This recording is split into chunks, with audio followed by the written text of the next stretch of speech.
Patay sa lalaki na nabagkamalan umanong magdanakaw matapos pagbabarilin sa Payatas, Quezon City. Darito ang report ni Jay Sabale. Duguang nakasubsob at wala ng buhay ang biktimang si Jaime Cantago nang abutan ng GMA sa isang lote sa Ivory Street, Payatas A, Quezon City. Pinagbabaril daw ang biktima ng hindi pa nakikilalang sospek. Ayon sa ama ng biktima, hinahanap daw ni Jaime ang susi ng kanilang motor dahil nais daw nitong umalis. Kasi may sakit sa ulo yung bata yun. Parang ano din sa kuan. Parang may tama na sa droga. Nakarating daw si Jaime sa tapat ng paupahang bahay nang bigla itong pagbabarilin. 3 tama ng bala sa katawan ng ikinamatay ng biktima. Posible raw na pagkamalang magnanakaw ang biktima kaya ito binaril. May bakas daw kasi ng dugo sa pintuan at tila sinubukan pang makatakbo ng biktima.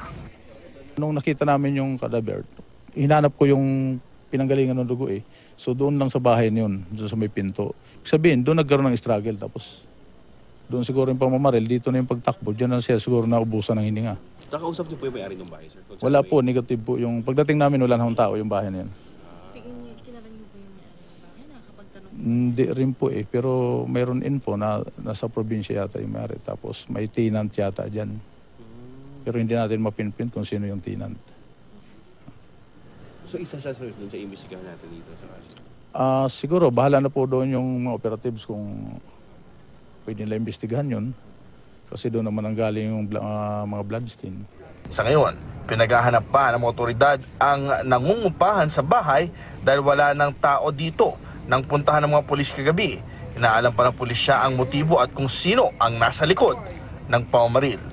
Ito ang unang balita sa Quezon City. Jay Sabale reporting.